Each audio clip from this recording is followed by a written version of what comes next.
Now what I have right here is my Mercedes A-Class that I've been detailing for quite a while now. But parked next to me is an Audi A3 Sportback, and I thought it would be a really good idea to do a comparison video on Mercedes versus Audi on their hatchbacks. So which one is better, Mercedes or Audi? Well, we've got loads to cover in this video. So we've got aspects of like how they drive on the road, we've got build quality to go through, we've got price, storage, boot, rear seats, their multimedia systems.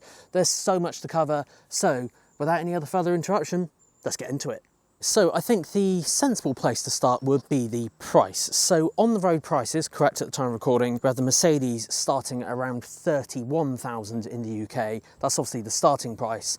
And then the Audi starting at 30. So just based on the starting price alone, the Audi comes in just a little bit less, but there is reason for that. Now, one of the main reasons for that is, quite surprisingly, I will add, I was quite surprised when I found this out, Audi actually still offer the option for a manual gearbox. I know, in 2025, which I thought was quite interesting, because I actually don't think, well, Mercedes certainly don't, you only get automatic, which in the grand scheme of things, I think most people are going to go automatic anyway. But if you are a true petrol head lover, then you can get manual in Audi. I think even BMW are automatic as well, but that could be a future video.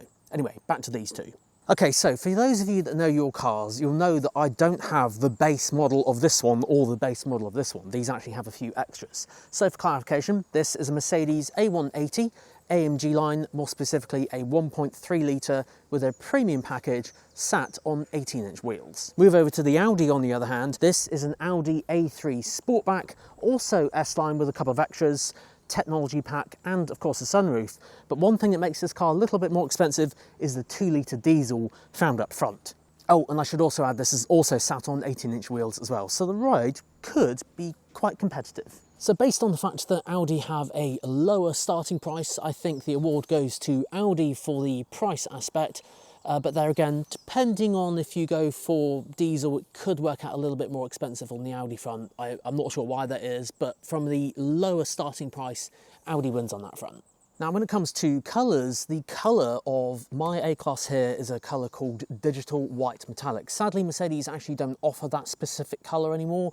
It's kind of like a white with almost like sparkles in the paint almost. But the A-Class actually had a facelift around about 2023, and to be fair, actually the A-Class have been going quite strong over the years, because it used to look like this here, and then they changed it to this around about 2012, 2013, and then made the hatchback a little bit smaller and a bit more kind of modern looking in 2018, but then the facelift was 2023. And the facelift introduced a few things like all of these logos on the front here, just in case you forgot what you're driving, big Mercedes badge in the middle there, and loads of cutouts to make it as aerodynamic as possible. And one other change they did was on the lights as well, removing that tick that used to be here.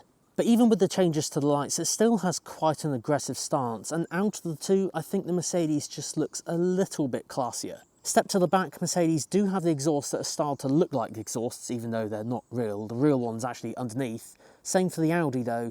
But speaking of Audi, now Audi too also had a facelift recently as well. So, you know, they kind of had an update around about the same time. But I do like Audi lights. I love the swooping indicators, front and back of course. And they've introduced this new kind of light design here. And apparently you can customize the LED rectangles on here to do different displays and things, which I think is quite interesting. But yeah, you got to love the swooping lights. When it comes to the front grille, now Audi haven't decided to put rings all over the front. They've just got one logo on the front there, and then just kind of a big grille in the middle here, of course without the logos. Now, one thing I especially do like on the Audi is the side look of this car. Compared to the Mercedes, it's got a lot more creases and kind of angles on the side, whereas Mercedes is a lot more rounded off. I think Mercedes refer to this as what's known as the character line, but it's these lines down here. On the Audi, I just think looks a little bit better. Now move round to the rear, the exhausts are exactly the same on the Audi. They kind of have that almost like fake exhaust thing along the bottom. So if you really want a real exhaust, you'll have to go for Audi S3 or RS3, or in the Mercedes world of things, A35 or A45S, but these are of course typically much more. So who's the winner on looks? It's a tricky one. I really do like the look of the Mercedes A-Class, that's why I bought one, but their design language more so recently is just kind of a little bit more show-offy than I think it used to be. So all the logos on the front here, even on the new CLA, this is the direction they seem to be heading, with all these logos even in the lights as well. But this is just a little bit more, I don't know, just kind of not in your face so much. And certainly I do quite like the creases on the side of the car here, which is obviously something you see every time you get into it. It's just a little bit more not show-offy. So out of the two, I'm going to call it a draw. Now, when it comes to dimensions, there won't really be a clear winner here for either car. It purely depends if you are constricted by dimensions, like if you have a garage or something and you need it to be a specific size, width, length, that sort of thing. So here they all are on the screen for you to see. As you can see, the difference on the length is only just about the length of a credit or debit card. So there's not that much in it. And when it comes to width, it's virtually the same anyway. But I thought I'd just share with you, just so you know. Now up next, I propose a test to see what it sounds like when you close the doors and the boot of both cars. So let's have a listen to the Mercedes first.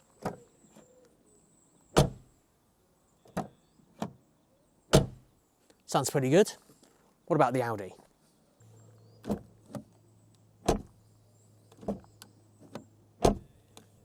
Cool. Boot. And yes, of course, Mercedes first.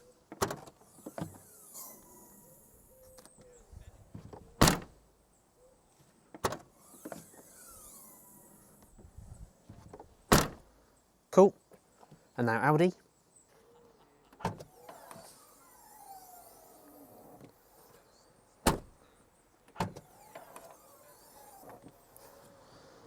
Yeah, now I'm going to say that sounds a little bit more premium, but as a whole, the doors do sound pretty good on both, so I'm going to have to call it a draw, I think, although that almost pushes it over the edge. Okay, so first stepping into the A-Class. Now, I love the design of this car. It's so good with these dual widescreen displays here, 10.25 inches, all digital instrument cluster and everything. So really, really good. It never used to be like that years ago, but Mercedes introduced it around about 2018 actually. So it's just been really, really good ever since then. Ambient lighting all the way here, and it kind of almost goes round past your eye line when the door's closed. It goes all the way up to here. It's in the vents as well. So yeah, what is not to love? Flat bottom steering wheel, as this is AMG line, so all good on there. Love the design of this. The only criticism I have of the steering wheel is that it is all touch buttons. So it's very easy to accidentally swipe and do something as you turn around the roundabout. If your hands or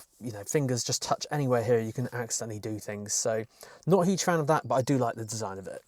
And of course, as this is AMG line, there's all red stitching on the steering wheel here, and of course all on the seats, which is just quite nice. I think it adds a nice little sporty touch, and the seats themselves are quite sporty looking as well. So let's take a look at build quality. So starting on the door first, there is that kind of harder, scratchier plastic down at the bottom here, and pretty much halfway up the entire door over on the left-hand side here.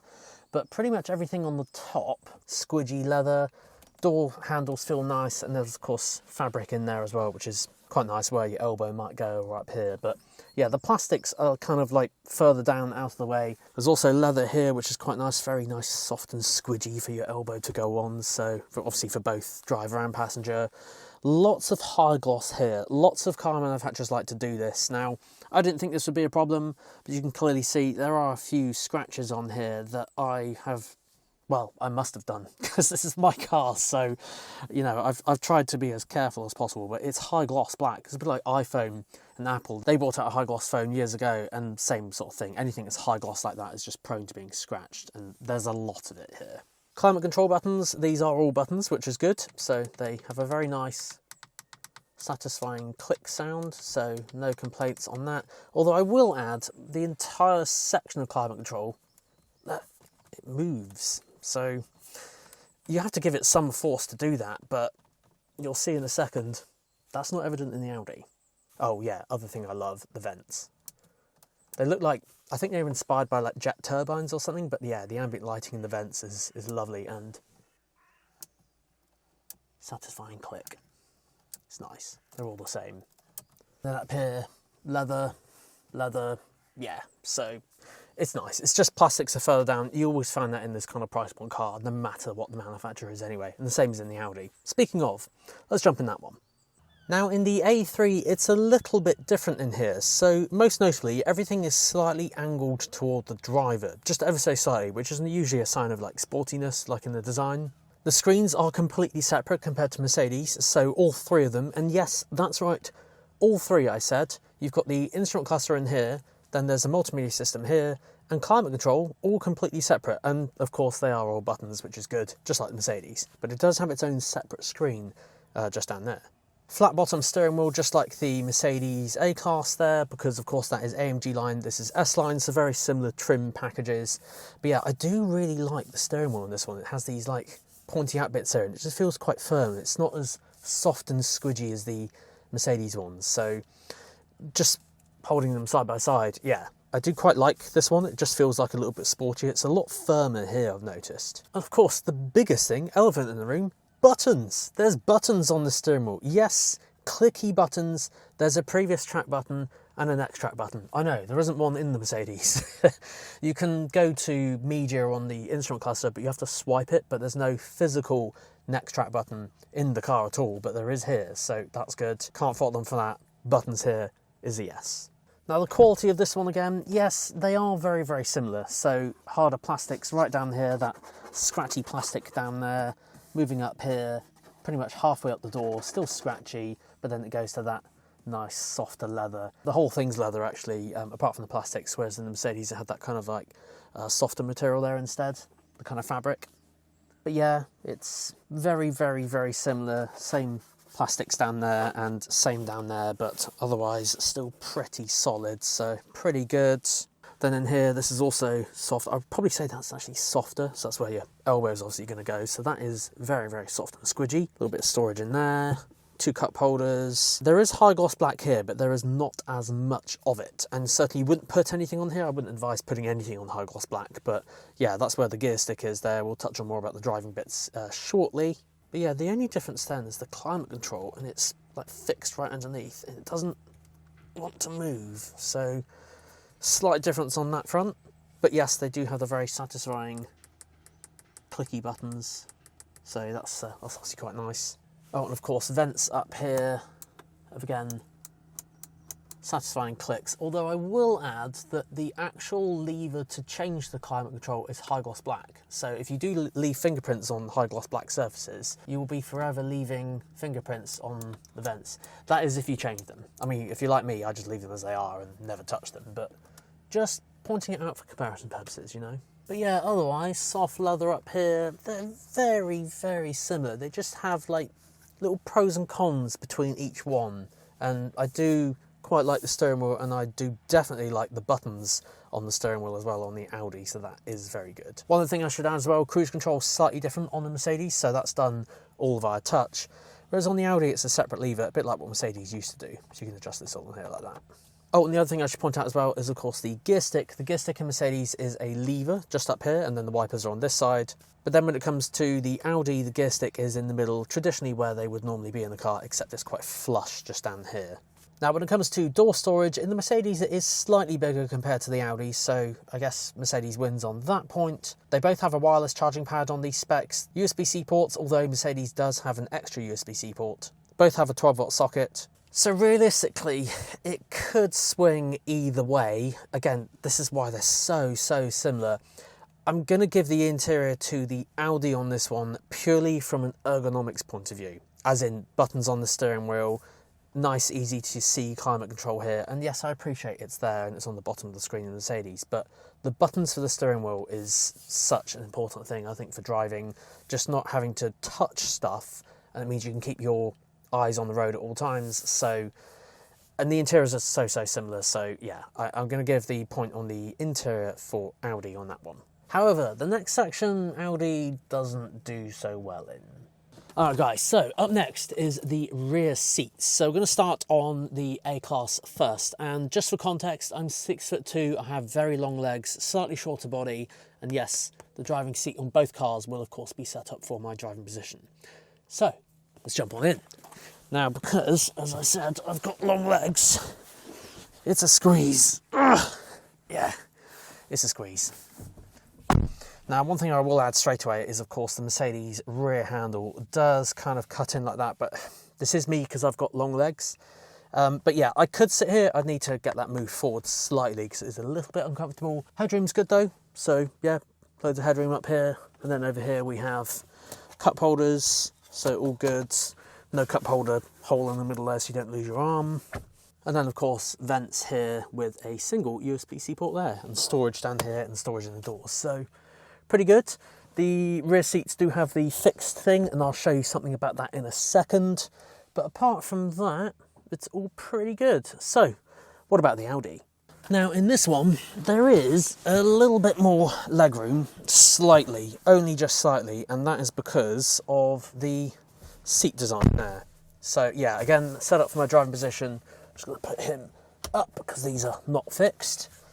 But yeah, overall, it's very, very similar. The seats just have a slightly different design. The one thing that is majorly different, though, is the headroom. It's in the centre, it's about the same, but then it really comes down the side here. So, I mean, for me, because I've got slightly shorter body, as I mentioned, for anyone who has a normal-sized body, normal-sized torso, you'll find that your head could end up hitting it. So, yeah, it's just something to factor in. We're just being really thorough with these cars, so you know. So yeah, I would need to have that seat moved forward, just because again I've got really long legs, but that is what that's like set up for me and me sat behind myself. And then over here we have cup holders in the middle. At least it's not where your elbow goes, and I will say that's a lot softer. Then in the middle, similar vents, so yeah, vents for the rear passengers. Climate control adjuster there, although that is manual. And then there's two USB-C ports here. The Mercedes had an extra USB-C port in the front, but then this one has an extra one in the back. So again, just slight differences. Ugh, bit of a mission to get out of those on both cars. So, who's the winner on the rear seats? I'm going to say Mercedes on that one, purely because of the headroom. Although there is a tiny bit more legroom there, it's tricky. That's what I mean, because I'm kind of a unique body, more legs. So yeah, I'm just going to say from a headroom point of view, Mercedes, because you can always move the seat forward a little bit. You can't change the headroom in the Audi. Now, when it comes to boot capacity on the Mercedes, this is 350 litres, as you see here.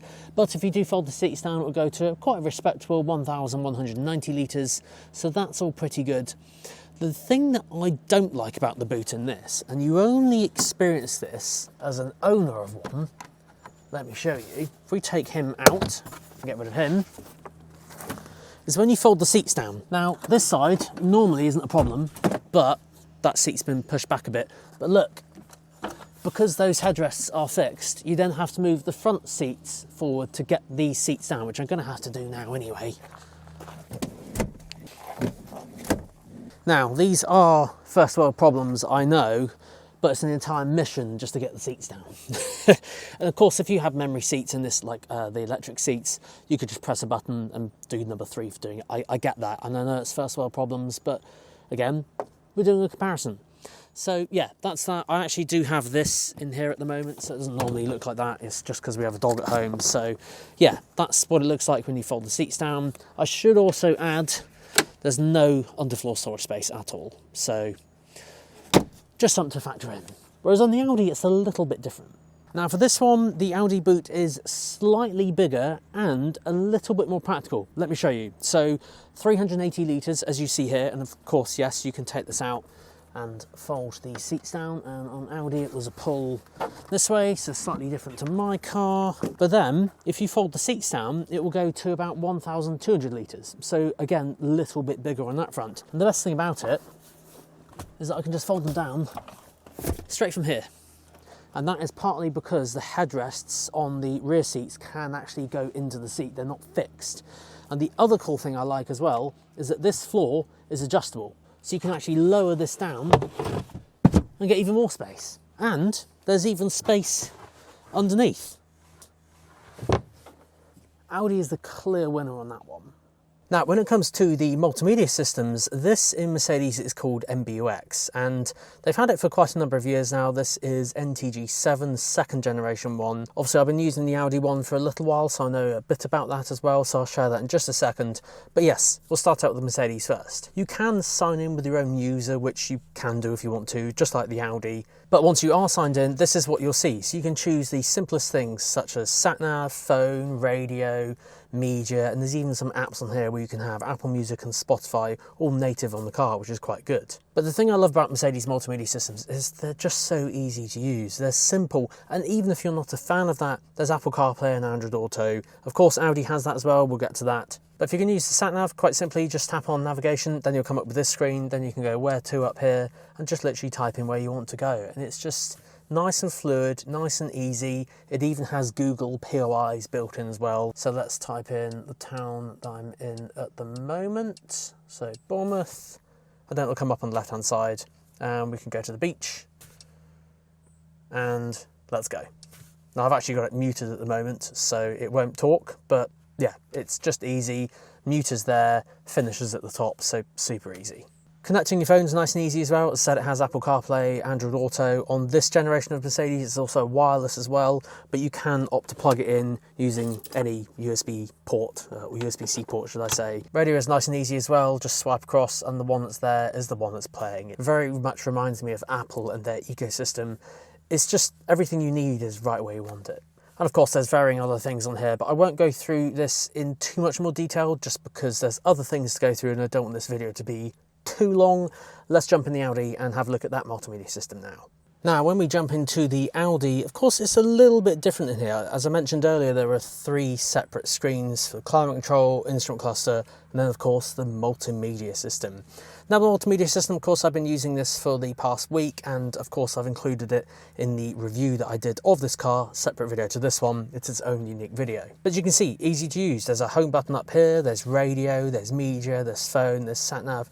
I've been using it all, and it's actually very, very easy to use. If you're not a fan of this, of course there is, just like the Mercedes, wireless Apple CarPlay and wireless Android Auto as well, if you wish to do that. But again, for example, starting the sat-nav, if we go onto the sat-nav here, nice big clear screen to see, just tap on search. And again, I think instead of just Google POIs that Mercedes use, I think these guys use potentially some more Google elements. I know Mercedes are going to be using Google on the new CLA, which is quite interesting, so obviously make sure you're subscribed to see that. But let's do the same thing. Let's go Bournemouth, and away we go. It's as simple as that. Now, graphically, I think Mercedes do win in terms of the vividness of colours because their multimedia systems and ambient lighting combined is just, I don't know, it just looks better, I feel. Although this is very much more of a... There's not as much colour in here. There's a lot more black and grey kind of colours and just elements of red in some places. You look at the entire setup here, there's very little colour. And yes, you do get ambient lighting in here, but it's just not as vivid and not as bright as Mercedes. Same goes for the multimedia system. So you've got the finish there with the cross, and to mute it, just go settings, and then you've got voice guidance, and then you can mute and unmute from there. So a couple of extra steps, but still it does retain that information, hence why it was still muted then, because I like it muted. Above this, of course, we have phone for Bluetooth. Connecting your phone up in here, you can do Bluetooth, Apple CarPlay, and of course Android Auto. Then you've got things in here for media, so this will be connecting like Alexa. There's actually Alexa built in this, so that's one up on Mercedes. I'll come on to the voice assistants in just a second. And then radio, again, just flick through the one you want and away it goes. The one thing I will say is slightly different in this when it comes to volume is this thing down here. So you have to spin this round like this to do the volume up and down. I'm on static at the moment, but it does have previous track and next track. Whereas in the Mercedes it doesn't have that, but it does have the scroller wheel. So just, again, slight differences between them. The only other thing that I said in the full review of this car was the steering wheel. Now the steering wheel, I love that it's buttons, but if I'm going to be really, really, really picky, on the right hand side it controls stuff that's on the left side. And on the left-hand side, it controls stuff that's over here. Now, I appreciate it's probably that way around for a left-hand drive car, but you could have done what Mercedes do and flip it around the other way. Would I get used to it if I owned one? Of course, I'm right-handed. I'm probably more likely going to use that stuff anyway. But again, just comparing between the two. Now, the other thing as well is that both cars do have voice assistants. So this is what the Mercedes one's like. Hey, Mercedes. How may I help you? What's the forecast for today? Today it will be rainy in Bournemouth with a low of 12 and a high of 22 degrees.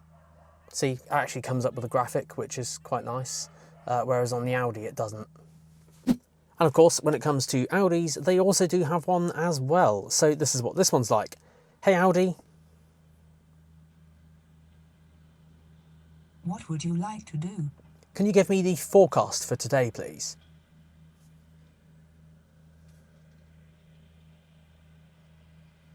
In Bournemouth, the temperature will probably reach between 12 and 22 degrees Celsius today. There is some risk that there will be light rain.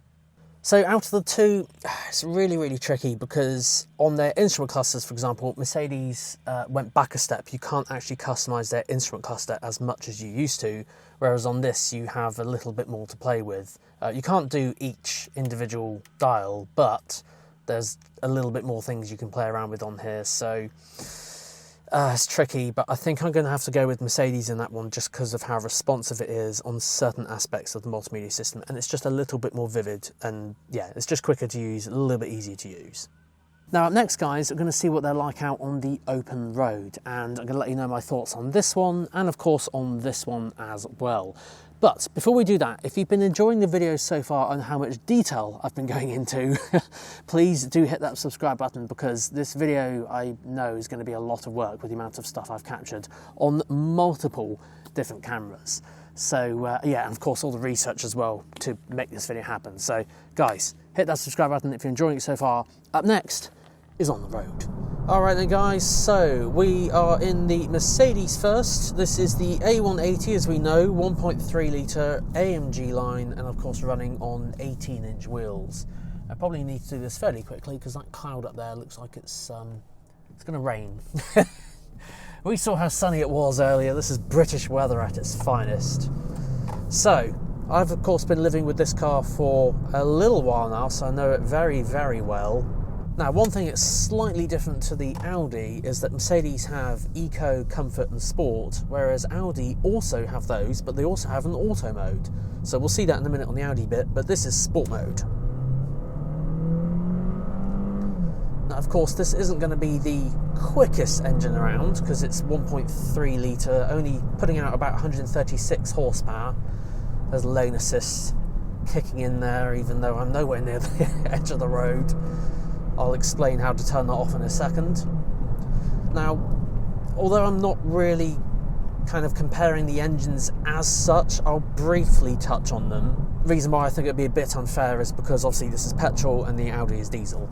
But, I mean, it's got plenty of go. I wouldn't say it's a slow car. It does make a little bit of noise when you're revving it hard, but I think most people aren't likely to do that. But it does pick up the pace pretty quickly because of that mild hybrid tech. Now, in terms of the way the A-Class handles, again, it's very, very good. This is the main reason why I bought this car, just because it's full of all this tech, and it's just a really, really nice car. The only thing comparing these two back to back is I just feel the Audi's just got a slight edge when you're driving it in a spirited way. This is nice, and I think most people, if you're going to be looking at either of these cars, you won't be disappointed with either.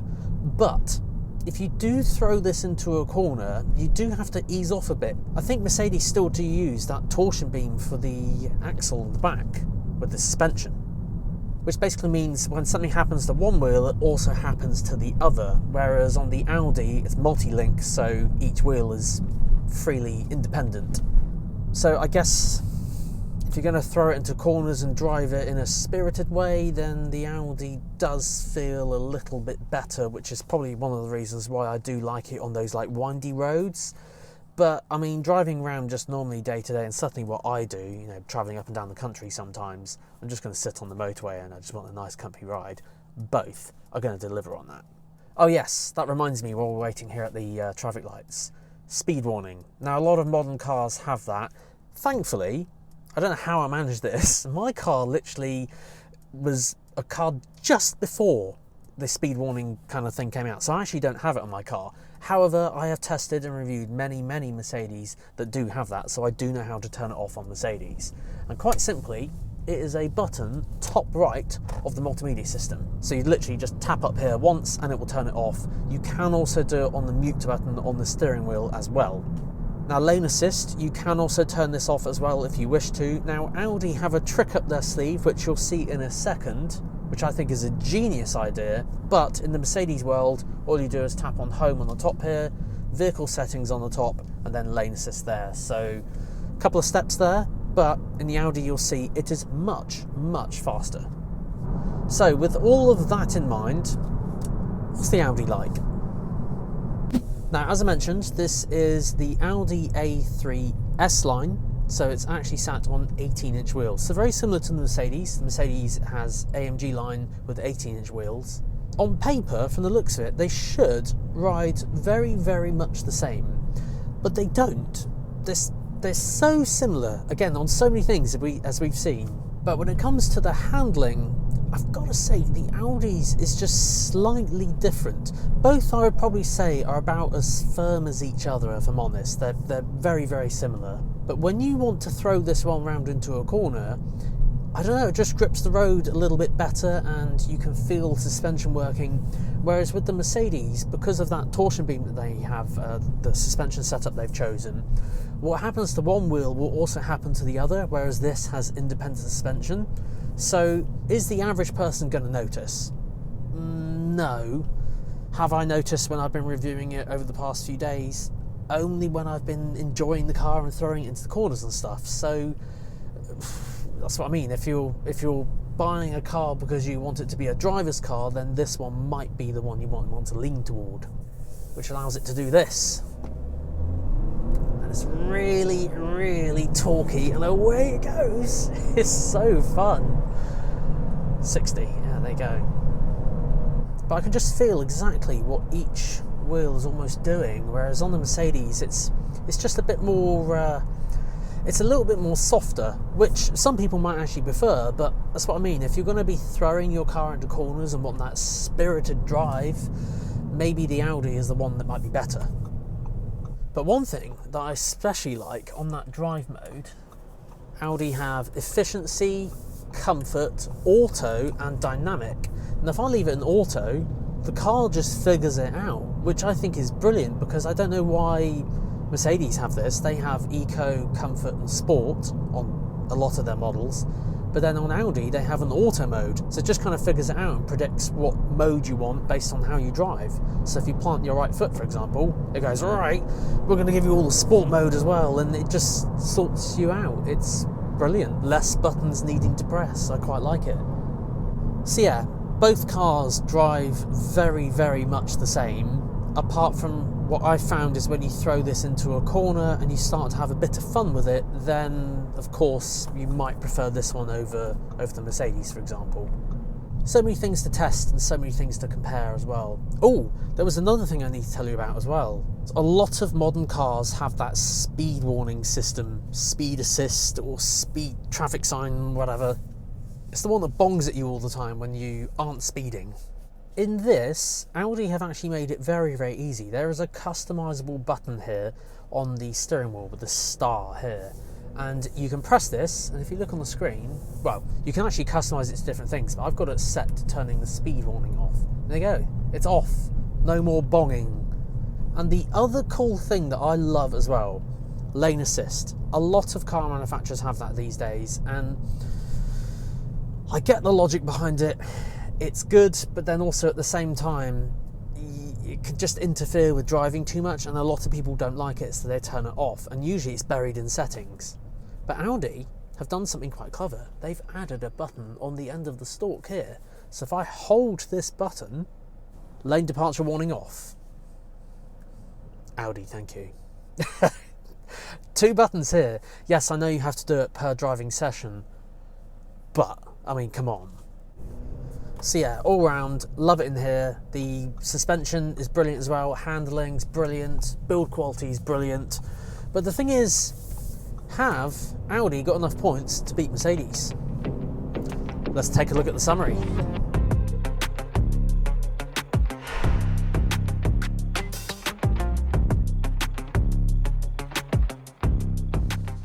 So guys, to summarise, I've got all my notes here because researching two cars and going into this much detail is a lot for my brain to remember. So price, we gave it to the Audi. Exterior was kind of a draw. Door test and boot sound, draw, just. The interior design and build quality, I kind of gave it to the Audi because of the ergonomics factor. Rear seats went to the Mercedes. Boot went to the Audi because it was just simply a lot more practical. Then we had the multimedia system, which of course I gave it to the Mercedes for being a lot more vivid, a lot more responsive, including their voice assistant. And then on the road, which we've just seen, I kind of had to give it to the Audi just because it felt a little bit more sporty. But I appreciate that if you're after the more comforting side or you're not throwing it round in corners, both will be just as good as each other. So even if it was a draw, I still think in this scenario, the Audi actually won. Guys, let me know your thoughts down below in the comment section. Did you like this video? Did you have any comments or future suggestions or feedback for how I made this video? Let me know in the comment section down below. Thank you so much for watching. Until next time, see you then.